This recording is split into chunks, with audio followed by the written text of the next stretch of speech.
يا صباح الخير والسعادة والسرور. اليوم بإذن الله تعالى راح أسوي معاكم صينية فاهيتا بالكرواسان، مرة سهلة وحاجة جديدة راح تواجه بإذن الله تعالى. عندي هنا فلفل رومي ألوان زي ما أنتم شايفين، ممكن نضيف معاه كمان جزر اختياري. عندي هنا كرواسان، شوفوا حبة الكرواسان عندي صغيرة، ممكن انتوا تختاروا اي حجم كرواسان انتوا حابينه، كبير صغير زي ما انتم حابين. عندي هنا بصل، انا اخترت نوعين من البصل، بصل ابيض وبصل احمر. عندي مشروم او فطر. عندي هنا بهارات دجاج، فلفل اسود مجروش. عندي كمان هنا توم مع فلفل اخضر. عندي هنا زبدة، طبعا زبدة معها زيت زيتون. عندي هنا الدجاج الكريمة، كمان الجبنة الكاسات. وراح نبدأ الطريقة دحين بأسرع وأسهل ما يمكن.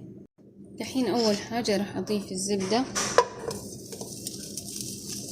دحين أضفت الزبدة زي ما انتم شايفين، وراح أضيف عليها كمان شوية من زيت الزيتون وأخليها لين ما تدوب مرة الزبدة، وكمان يصير شوية حار، تصير المقلة حارة. في المقلة مرة حارة أضفت الدجاج زي ما انتم شايفين. دحين راح اضيف البهارات.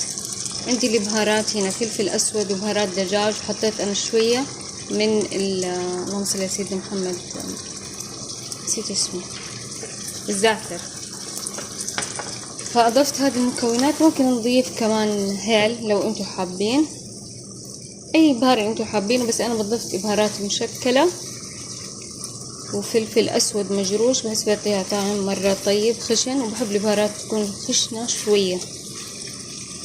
بقلب هذه المكونات كلها وبخليها لين ما تستوي، شايفين بهذا الشكل.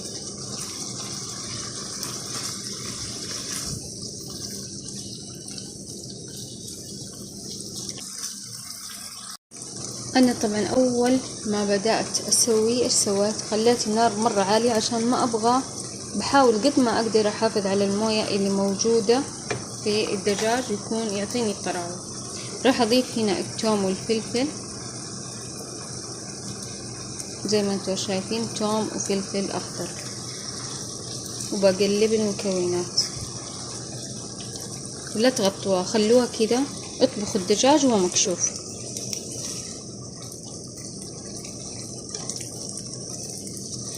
عشان نحافظ قد ما نقدر على نسبة الموية اللي موجودة في صدور الدجاج.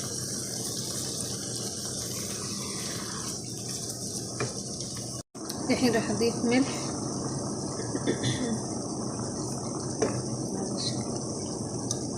اللي حابة تضيف ماجي تضيف ماجي زي ما انتم حابين. ممكن نضيف بودرة ماجي، ممكن بهار الفاهيتا متوفر طبعا، بس هذا هو اللي انا اضفت بهار دجاج وكمان فلفل اسود مجروش وشوية زعتر، والان اضفت الملح. الحين بعد ما خلص الدجاج واستوى معاي، طبعا الباقي عندي هنا هذا الزيت، راح اشيله وارفعه على البايركس اللي راح اسوي فيه الصينية بهذا الشكل. راح ارفع كل الدجاج.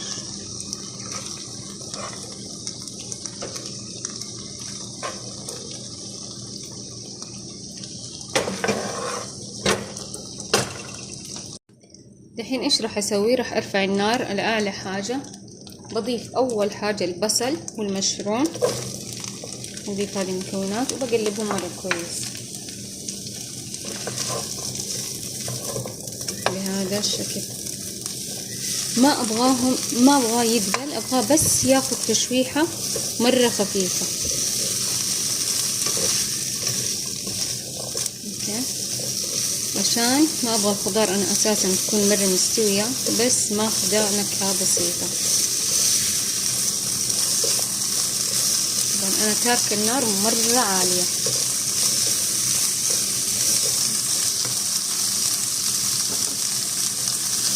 بقلب مرة كويس.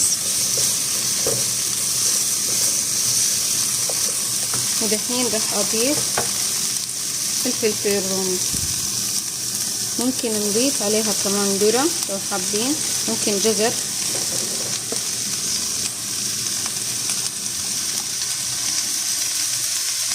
وبنقلب هذه المكونات كلها مع بعض،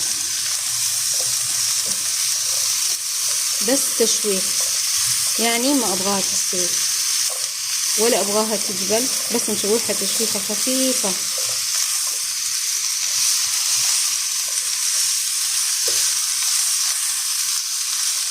طبعا التشويحة كمان بتكون على نار مرة عالية عشان ما ابغى الخضار تبخ الموية حقتها. شايفين؟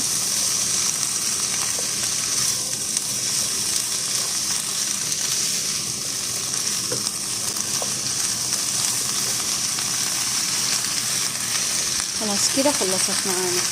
دحين راح اضيف هذا الخضار كله اللي انا سويته فوق صينية الدجاج. بسم الله. بهذا الشكل. عادي ممكن تقلبوهم مع بعض بالنهاية وتضيفوهم كلهم مرة واحدة بالصينية، هذا اختياري. وهنا بعد ما اضفت كل الفلفل الرومي او الخضار، قلت لكم ممكن نضيف جزر، ممكن اي حاجة انتم حابينها، ذرة، جزر وذرة زي ما انتم حابين، بس انا استكفيت بالفلفل الرومي عشان عندي ناس ما بيحبوا الجزر. الحين ايش راح اسوي؟ بجيب الكرواسان زي ما انتم شايفين، هذا النوع اللي عندي كرواسان هنا بالجبن، عندي العادي. انا راح اختار السادة واضيفه بهذا الشكل. شايفين؟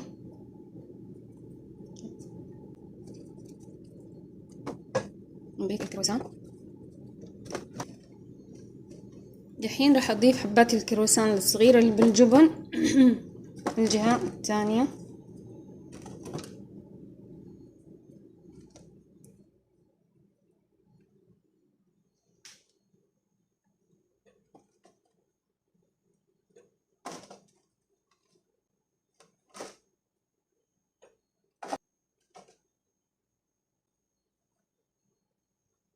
بهذا الشكل خلصنا. راح اجيب الكريمة وبضيف عليها ملعقتين من جبنة الكاسات. هذه الكريمة وهذه الجبنة الكاسات، تقريبا ملعقتين او 3 حسب رغبتكم. هذا البايركس الكبير يبغاله لتر من الكريمة. قلت لكم ممكن نضيف ماجي.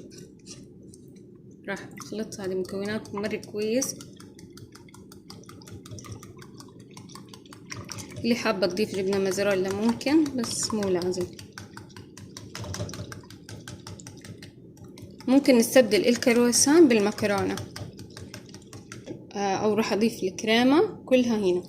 طريق شوفوا كيف راح اضيفها من بين الكرواسانات، يعني راح احاول اني ما اجي فوق زي كده.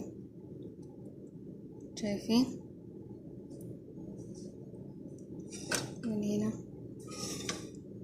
بهذا الشكل.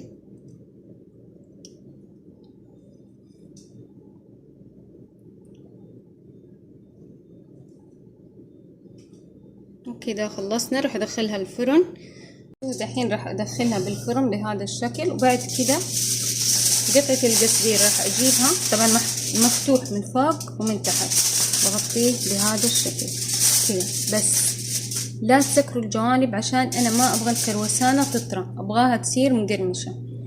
فراح اسكرها بهذا الشكل، وراح اخليها تقريبا 10 دقائق 15 دقيقة بس، تكون ان شاء الله مرة لذيذة وراح تعجبكم.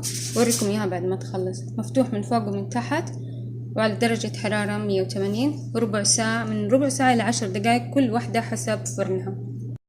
دحين راح اطلعها من الفرن، بس بوريكم عشانها. شايفين كيف؟ لو سكرنا عليها القصدير تماما كان صارت مرة طرية. شايفين؟ الى الان كده يعني بتقرمش من فوق، فعشان كده بنخلي القصدير مفتوح من الجهتين وبس. والله كده راح نقدمها، وصحة والف عافية. اصور لكم اياها شوية بس احطها بالصحن.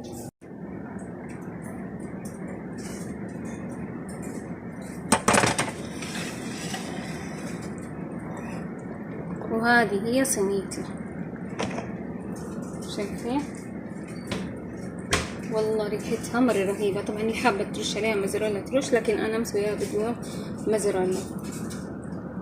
ولا أروع، صحة وألف مليون عافية. شكلها رهيب وحلو، شايفين؟